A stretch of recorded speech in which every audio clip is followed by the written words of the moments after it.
Hoje nós vamos falar sobre o livro de Joel, profeta Joel. O profeta Joel, ele profetizou para o reino do sul, ele profetizou para Judá. Judá, nessa época, estava passando por uma grande praga de gafanhoto. E era tão terrível que devastou a nação.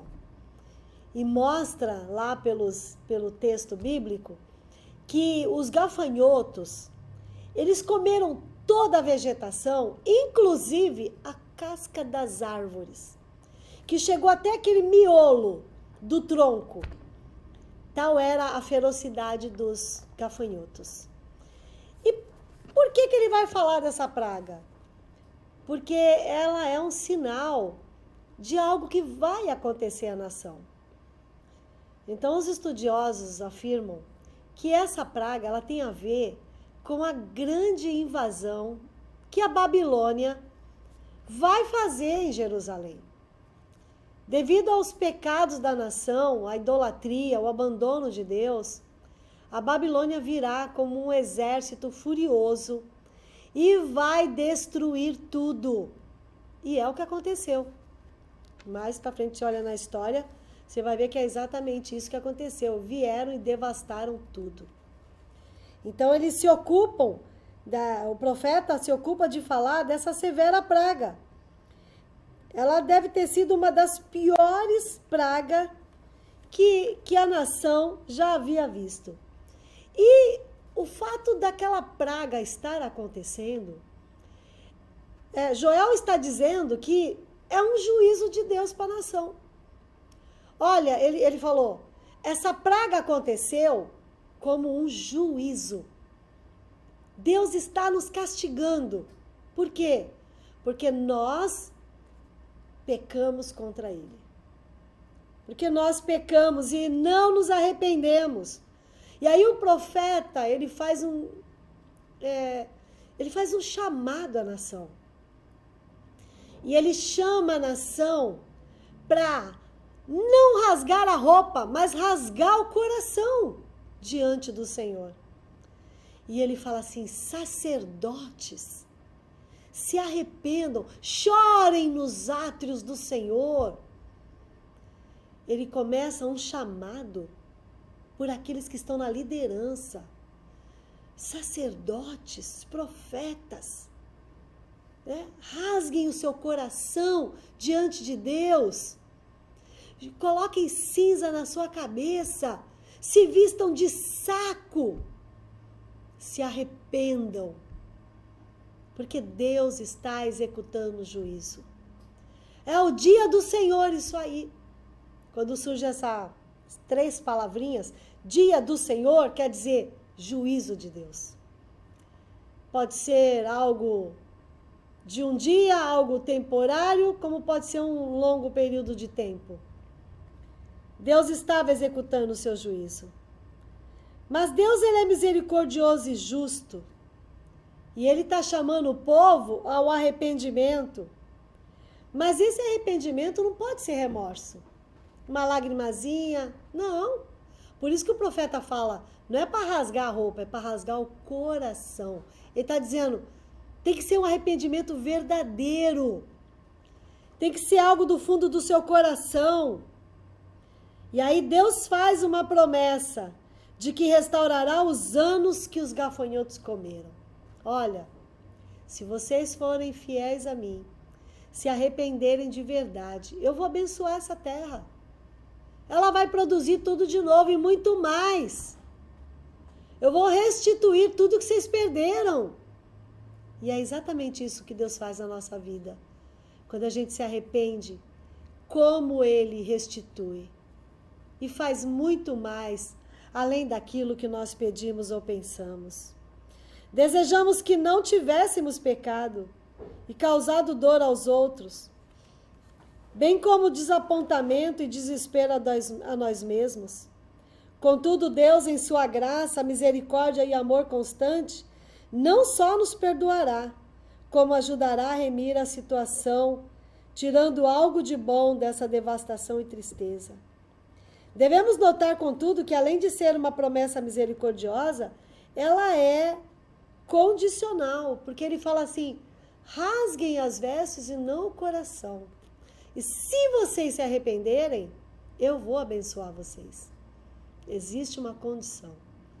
Deus não abençoa se você não se arrepender. É preciso haver arrependimento.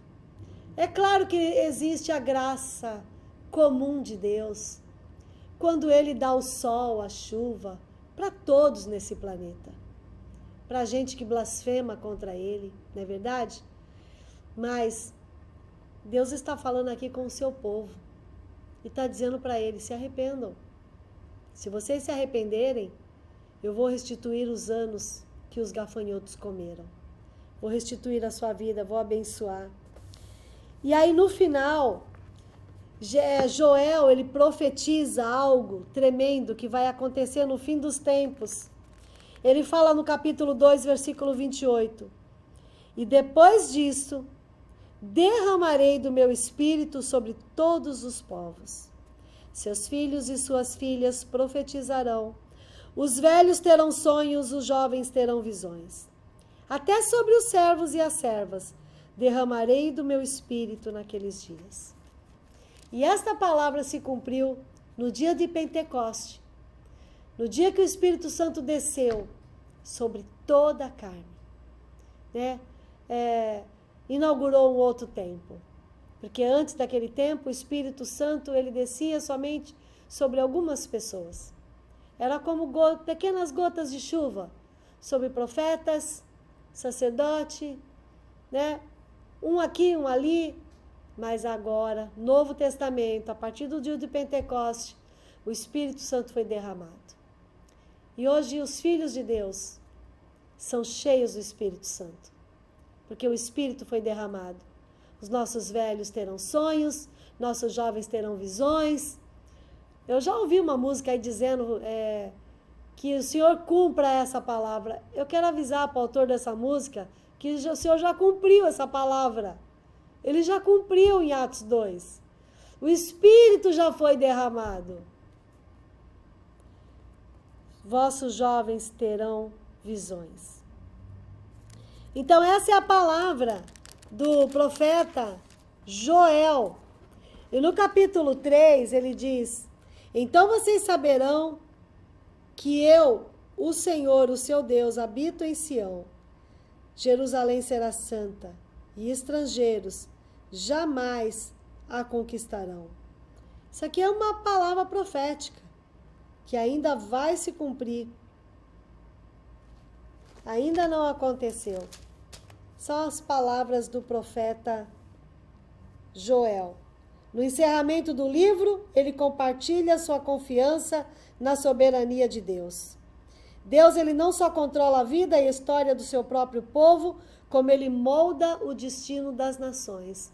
Você pensa que Deus, ele só tem uma palavra para Israel? De jeito nenhum. Deus tem uma palavra para todas as nações. Ele comanda as nações, isso é muito nítido em Ezequiel, livro de Daniel, livro de Joel e outros profetas que nós iremos ver. Deus tem o controle da história. É Ele quem comanda. Ele não só controla a vida e a história do seu próprio povo, como molda o destino de todas as nações. Todas elas vão responder diante de Deus no grande juízo final. Todas as nações vão se curvar diante de Deus. A mensagem de Joel para Judá não foi só para aquela nação em seu desespero, mas para todos aqueles que se angustiaram. Ele roga que busquemos o seu perdão, e se fizermos isso com sinceridade, receberemos seu aprovisionamento e teremos a experiência do seu poder. Que maravilha! Que palavra de esperança! O Espírito Santo foi derramado, ele está presente na vida da igreja, o Espírito Santo veio e ele continua batizando os filhos de Deus. Que bom saber disso. Se você gostou desse vídeo, curta, compartilhe e até o nosso próximo encontro. Tchau!